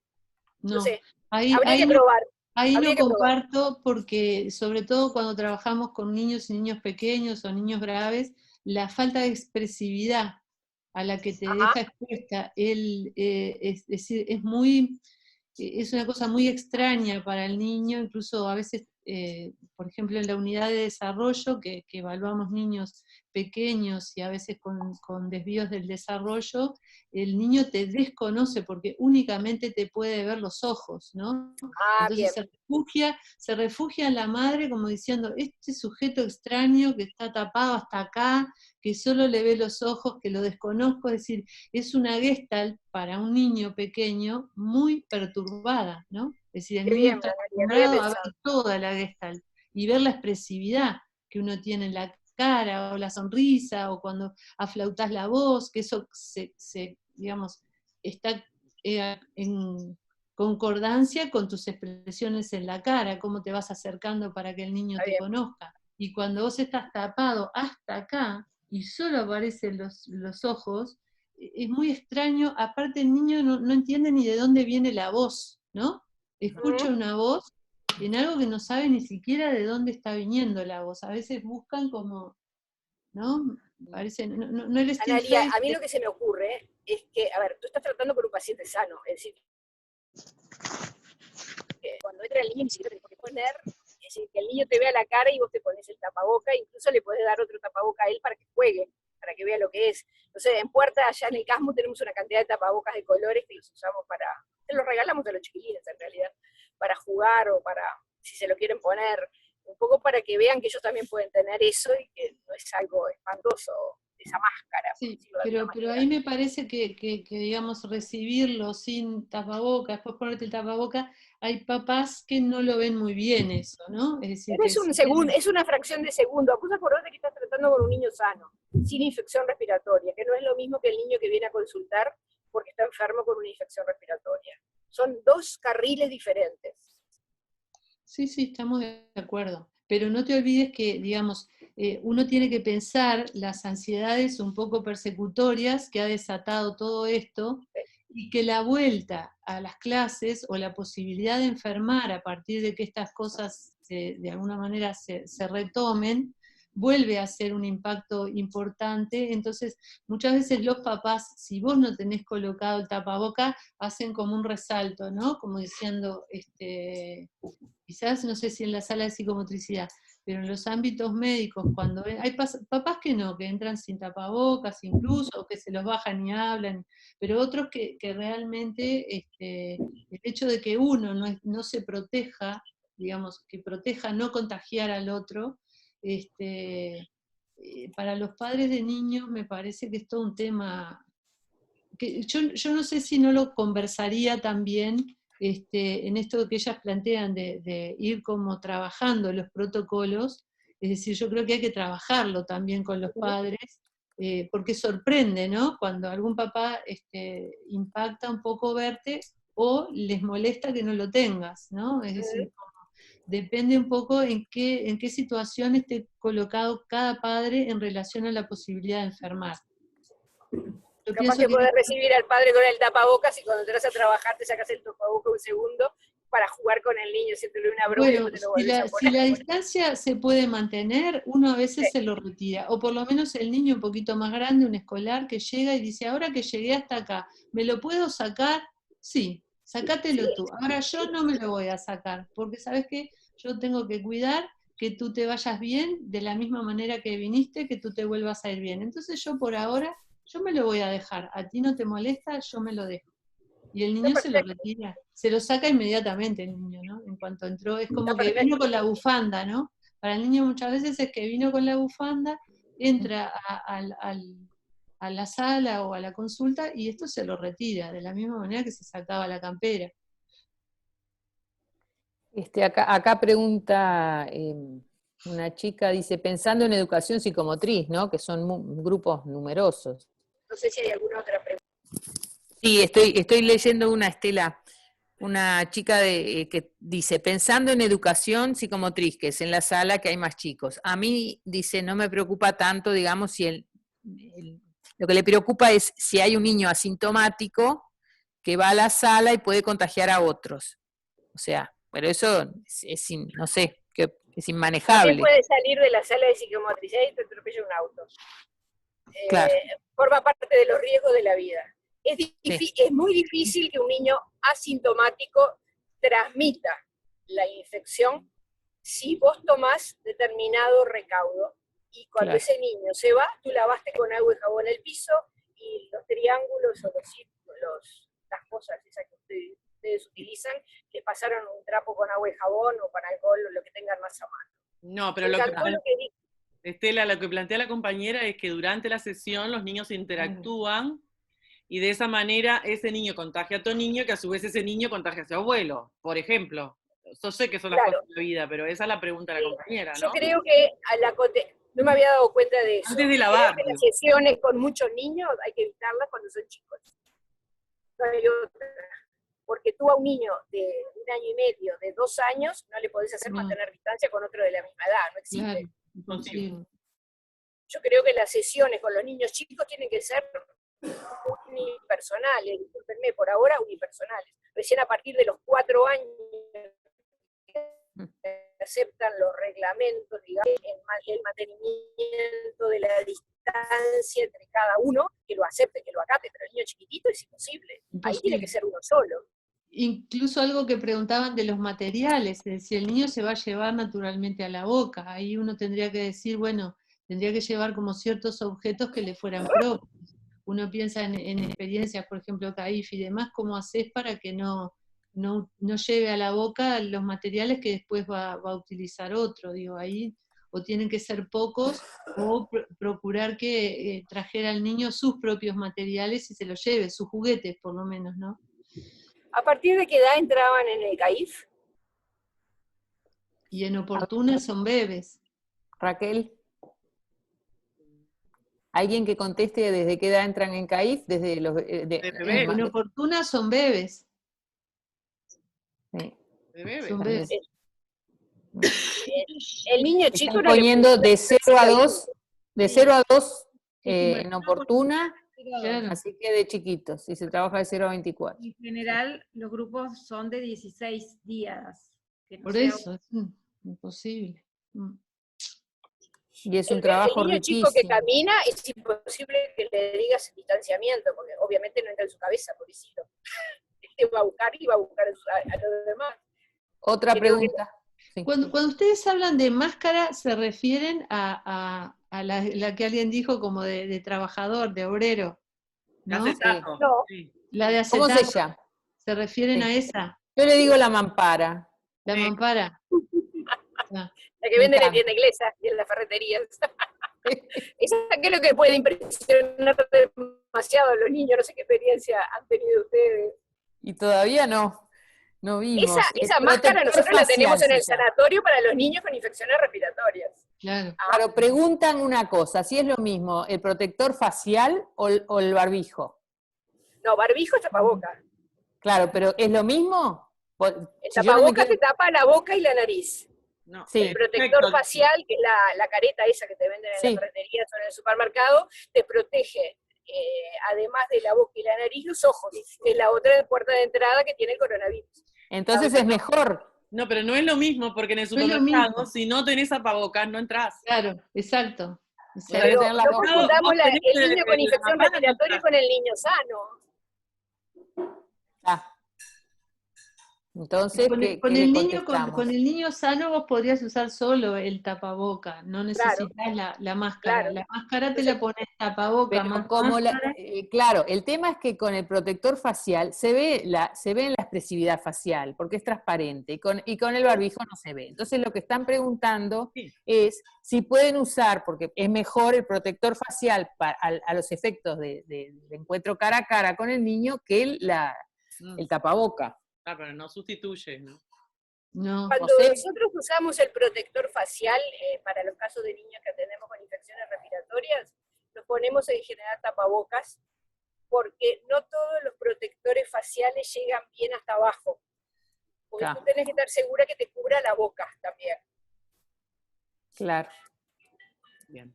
O sea que tiene que ser un super protector facial para que sustituya ponerse un balde transparente. Sí, algo Algo así. así. Bueno, Ahí mirá, han hecho cosas con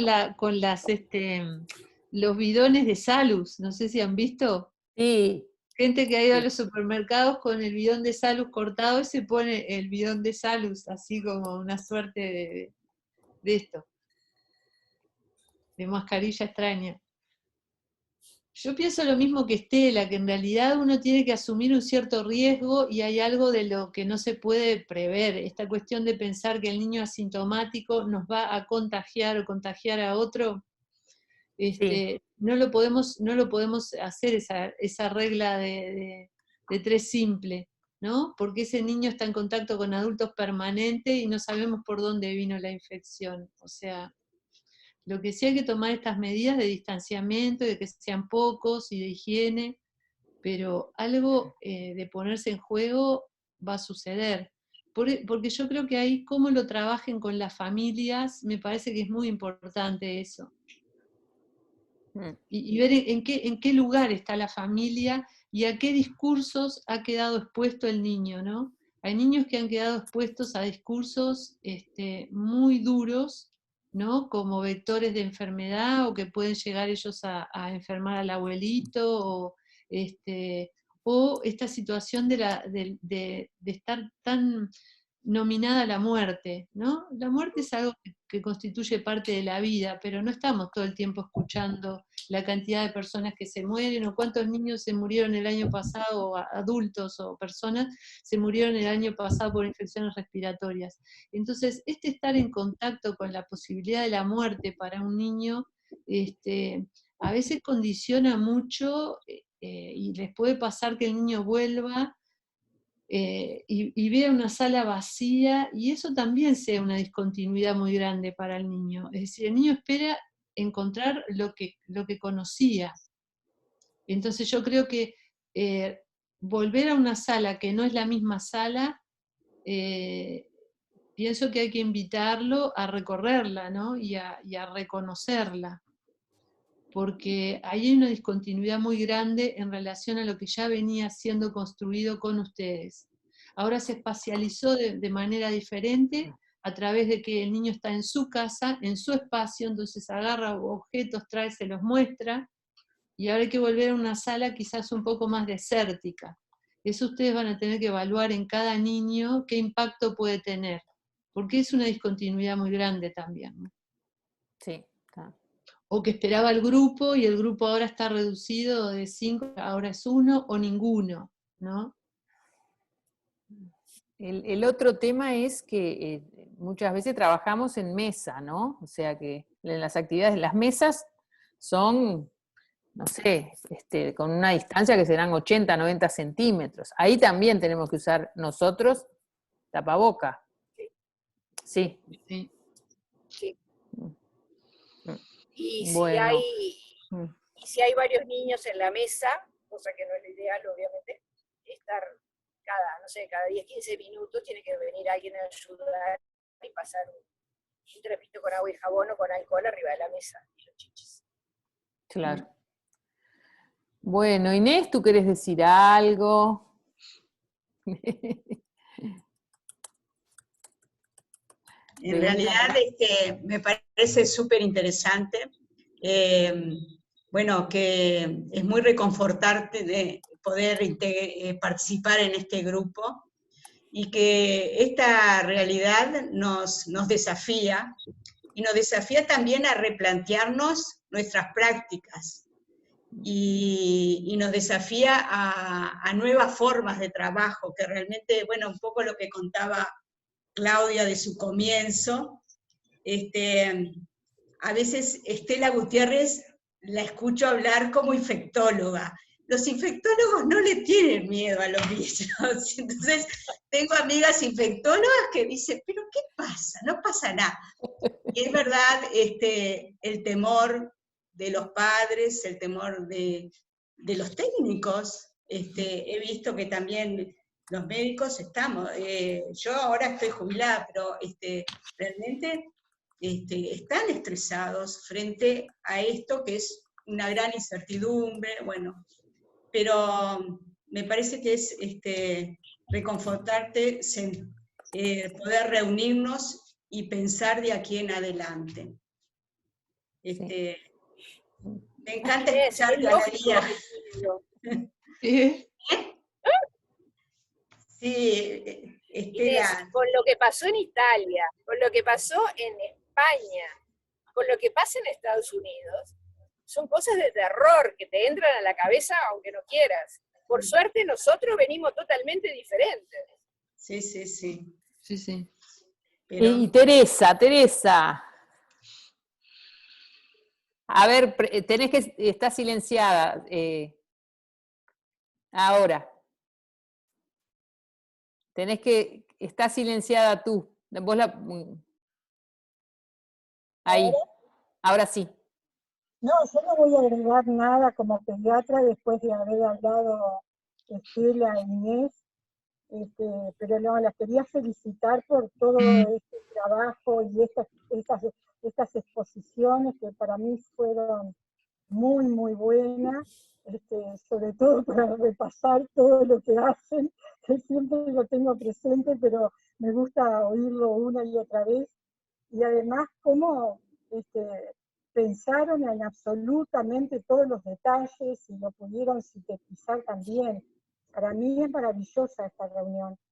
Y eso, quería felicitarlos por eso, y bueno, como decía Inés, es otra realidad a la que hay que adaptarse, porque uno no sabe todas las cosas que están en el imaginario, que hay que irlas, muchas de ellas hay que irlas derribando poco a poco, pero la verdad es que existen. Entonces, cuando hay tanta incertidumbre, es normal que suceda esto, bueno, y se traten de tomar todas las precauciones, que creo que las enumeraron bien y que Estela las puso a tierra después, así que seguimos reivindicando el lavado de manos, del cual estuvimos hablando siempre, y que hablamos hasta el cansancio como medida de prevención en los jardines, en todos los ámbitos que nos tocó trabajar, el lavado de los juguetes, que fueron siempre las formas de cómo los chiquilines adquirían las infecciones respiratorias habituales que los atacan sí o sí todo el invierno, así que va a tener la consecuencia beneficiosa que creo que va a disminuir en parte la morbilidad por las infecciones habituales, que creo que ya está sucediendo, pero fundamentalmente felicitarlas por el brillante trabajo que hacen. Bueno, muchas gracias, Teresa, y todas ustedes.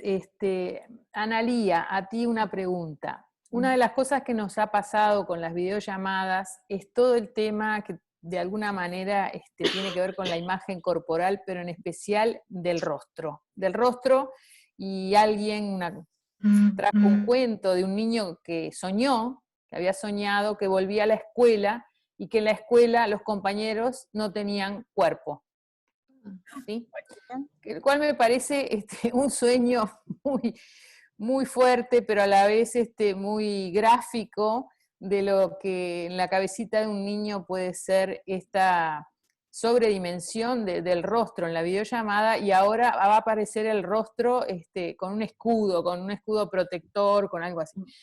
Te pregunto como psiquiatra infantil y con toda tu sensibilidad, que ya nos diste muchas ideas, pero si podés agregar algo en esto que tiene que ver con el encuentro, ellos se ponen a veces en las videollamadas se hacen como se llaman, antifaces, con un palito. Hay uno que aparece con un antifaz de Mario Bros, y después se lo cambia y me tapa con un globo.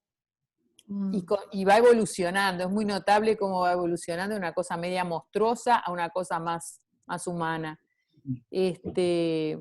No sé, pienso que... No, lo que quieras decirnos como psiquiatra infantil. Yo pienso que este ha sido un tiempo muy complejo, que por ahora no lo podemos, lo estamos viviendo, ¿no? Donde nos atañe la incertidumbre de qué se trata esto, de cómo va a devenir esto, ¿no? Entonces podemos ir armando, me parece que este tipo de instancias grupales y de irse sosteniendo de forma grupal e interdisciplinar, porque como siempre hemos dicho, la la primera infancia la abordamos entre todos, la entendemos entre todas las disciplinas, nutriéndonos de los aportes de las distintas disciplinas. Yo creo que es un momento difícil, ¿no? De cómo posicionarnos, porque no es solo lo que le sucede al niño, es lo que nos sucede a nosotros, padeciendo esta situación también, ¿no? Entonces, podemos ponernos, como decía Inés, muy desmintiendo, como dice el infectólogo, ¿y qué te va a pasar si en realidad las infecciones respiratorias todos los años han sido un dolor de cabeza desde que uno era residente de pediatría y no paraba las 24 horas en la puerta del Pereira y se desbordaba, no había ya donde internar a los niños, y estábamos en infecciones respiratorias de años comunes, ¿no? A decir, estamos en una situación de catástrofe y pánico porque no se han tomado las medidas de salud como se deberían tomar, ¿no? España, Italia, Brasil, ¿no? Entonces, ¿cómo queda el niño atravesado por esa situación? Porque yo pensaría en ese sueño, ¿no? Puede haber una cuestión de, ahora todas las comunicaciones son a través de la imagen, ¿no? Y la imagen como la cabeza, ¿no? Nosotros básicamente nos estamos viendo la cara, puede tener que ver con eso o puede tener que ver con qué vivencia ahora del cuerpo, ¿no? Del cuerpo que enferma, ¿no? Del cuerpo que al niño no se le permite mover. No conozco la situación de ese niño, pero si es un niño que le gusta el despliegue corporal y está confinado en un apartamento, no puede moverse, no puede salir, no puede jugar más que en un espacio reducido, ¿de qué cuerpo estamos hablando, ¿no? Es decir, ¿qué vivencia de cuerpo puede tener ese niño sometido a esta imposición? Yo lo que pienso también, y hay un video circulando muy fuerte, que tiene que ver con de qué manera los niños quedan impuestos en esto, ¿no? Y el niño pierde total libertad. Es un video sobre la vuelta a clases en Francia y en China, donde se les determina un rectángulo en el piso, ¿no? Como un cuadradito, y el niño en el patio, el niño tiene que jugar en ese espacio, y no puede cruzarse al cuadradito del otro, ¿no? Entonces, salen con una distancia de un niño y les miden el no sé cuánto. Es decir, estas cuestiones también uno las piensa más en dimensión antropológica, ¿no? ¿Hasta qué punto vamos a construir un sujeto en extremo disciplinado? Donde la posibilidad de crear, porque cuando ustedes toman a Winnicott, ¿no? La posibilidad de crear es en el espacio entre. Entonces, que el distanciamiento y las condiciones que nos impone el cuidar la biología no sea una muerte en otros aspectos. Porque podemos cuidar la biología, está muy bien, no nos vamos a infectar, quedamos sanitos de coronavirus, pero dejamos de ser sujetos. Entonces, yo creo que este es el mayor riesgo que tenemos hoy día, ¿no? Y por eso yo digo, uno asume el riesgo. Es decir, cuando esto se implantó y nosotros teníamos que seguir trabajando, bueno, uno iba como respirando hondo, después se va acomodando, ¿no? Porque nosotros tuvimos que salir, no nos pudimos quedar en casa. Entonces uno iba como con cierto temor, y después decís, bueno, pero es la vida, de sanita no me voy a morir, ¿no? Es decir, hay que jugarla la vida. Y hay que jugarla como seres creativos y con la posibilidad de cada uno, sin hacer cosas desmedidas, podamos cuidar el potencial de esos niños en todo aspecto, ¿no? Y no solo cuidar la biología. La biología es una parte muy importante, pero no podemos dejar de pensar que hay un sujeto en ciernes ahí. Entonces, ¿un sujeto en ciernes en qué condiciones? ¿En cualquier condición? Qué lindo que hablas, Analía. Sí, la verdad que es maravilloso. Es muy claro. A mí lo que me hace pensar es que de este protocolo que ustedes estudiaron y lo bajaron a la sala de psicomotricidad, piensen en el protocolo posible. Ese es el que uno tiene que seguir. Porque, viste, el ideal del protocolo, bueno, sería que no hubiera coronavirus, yo qué sé, y que pudiéramos vivir como seres humanos cuasi normales. Pero ahora estamos en esto que no sabemos cómo, ni siquiera cómo nominarlo. Entonces, armar un protocolo donde uno diga, esto yo lo puedo seguir, y siento que esto me cuida y cuido, ¿no? Y ahí nos empezamos a mover, porque ponernos un protocolo así que, en mi casa somos los dos médicos, y a veces yo le digo al doctor, digo, escúchame, llegaste, ¿no te vas a lavar las manitos? Digo, ¿te parece? Porque cuando recién llegó a dormir del susto que tenía, llegó a dormir en el living para no contagiarnos al resto, los primeros días, ¿no? Porque él estaba expuesto a ir a las casas, y ahora lo ves y decís, che, ¿no te tendrías que lavar las manitos cuando llegás? Entonces, por favor, que Conrado se lave la mano cuando llegue a la casa.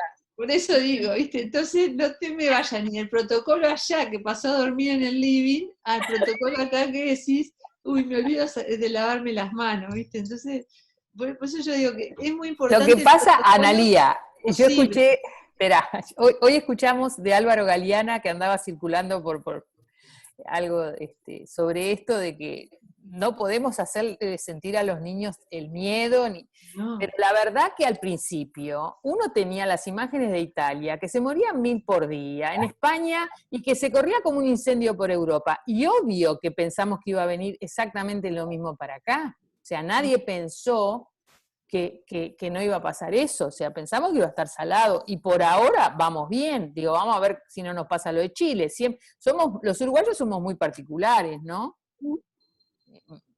Tenemos una idiosincrasia que no se parece ni al brasilero, ni al argentino, ni al chileno. Pero eso nos puede pasar, y eso tenemos que saberlo también, porque cuando abrís a la escuela, abrís a la posibilidad de la socialización, abrís al trabajo X, está el riesgo, y eso es un poco la vida, está el riesgo, y habrá que meter marcha atrás, y eso hay que saberlo con las familias. Bueno, hoy día nos vamos a permitir ir probando esto, en la medida que ustedes se animen, que nosotros nos animemos, todos nos vamos a cuidar. Yo creo que eso, ¿vieron? Del autocuidado, la autora Silvia Bleichmar lo trabaja muchísimo, ¿no? Ese autocuidado que ustedes imprimen, que lo tienen clarísimo, cuando el niño se subió hasta allá en el espaldar y dicen, a ver, ¿qué estás haciendo ahí arriba? El cuerpito lo tenemos que cuidar, esto no se puede, es decir, ese mismo autocuidado lo tienen que poner en esta forma. Todos nos tenemos que cuidar, todos queremos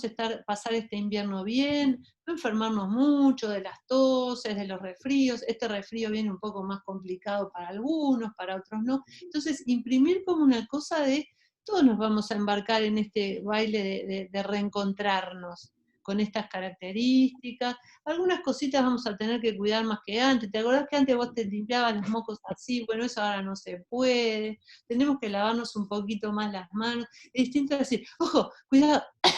A veces haces así y decís, me atoré, mirá que me atoré. Solo me atoré.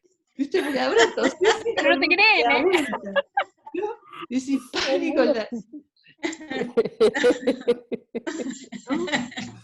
Bueno. Me parece como una cosa como donde uno tenga esa sensación de autocuidado y que puede imprimir al otro ese autocuidado, y que de esa manera nos vamos a poder encontrar. Porque lo que sucedía acá en la sala era muy importante para ti, para mí, y entonces es tan importante que nos cuidemos de lavarnos las manos como de seguirnos encontrando y pudiéndote ayudar en lo que a ti te pasa, X cosas. Ahora, después vamos a tener otras complicaciones, ¿vieron? Porque acá hay tironeos sociales que hacen que las escuelas se tengan que abrir, hay tironeos sanitarios y hay tironeos económicos. La JUNASA determinó que los tratamientos para las mutualistas, los tratamientos psicomotrices, fonos y psicoterapias, tienen que pasar a ser obligatoriamente presenciales.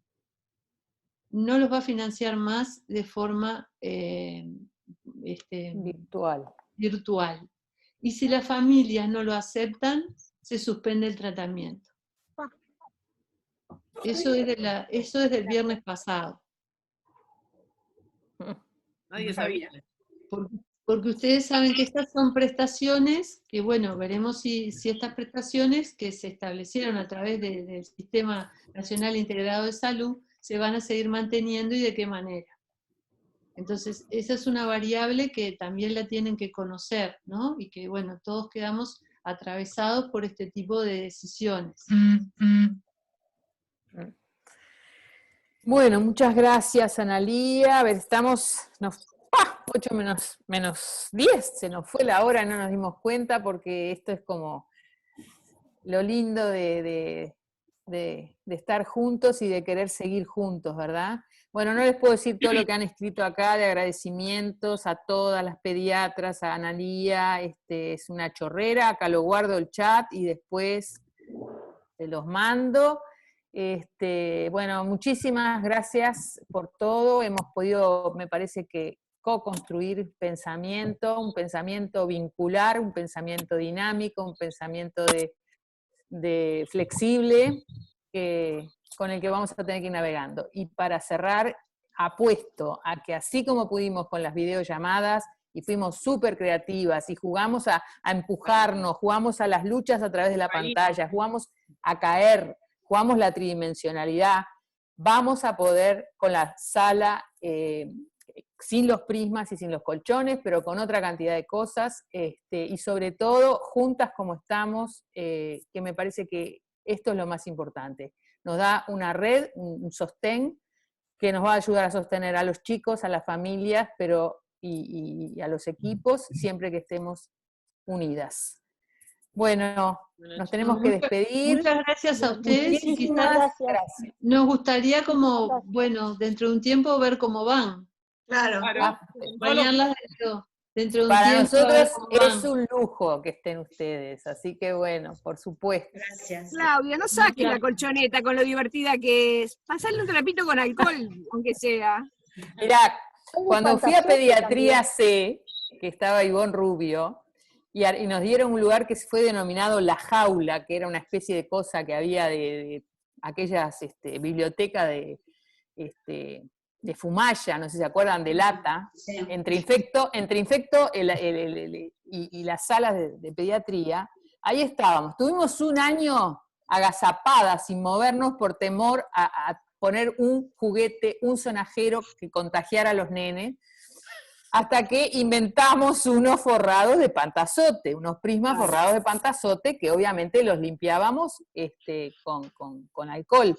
Así que bueno, los prismas lo que pasa es que son caros, y forrarlos de pantazote es un disparate, pero sí, siempre se pueden inventar cosas. Así que la creatividad ante todo, y la unión. Nos tenemos apalabrada a Blanca García para que nos prepare un material sobre la casa. A mí me parece que ya que estamos pensando en volver, las casitas van a volver. Así que me parece muy oportuno, no sé si Blanca has seguido pensando, te veo ahí, estás con el micrófono apagado, si te podemos comprometer para que nos prepares un material sobre el tema, que ha sido un tema de videollamada, la casita, el refugio, las carpas adentro de las casas, etcétera. ¿Qué decís? Sí, ya lo tengo. El viernes próximo. Así que si quieren, sí, después me dicen cuándo, ¿está? Pero después que pase un poco toda esta preocupación, porque me da no sé qué hablar de la casa cuando la preocupación está puesta en todo esto otro, ¿no? Ustedes irán monitoreando y viendo cuándo puede ser importante. Blanca, de ninguna manera hablar de la casa queda por fuera de lo que está pasando. Lo que más precisamos son las envolturas que nos protegen. Casas, la presentación del cuerpo, vamos. Ni sueñe que el viernes que viene no vas a hablar. Vas a hablar. Bueno, chicas, nos despedimos. Gracias a todas, gracias. Gracias a todos que se conectaron por Instagram también. Está bien.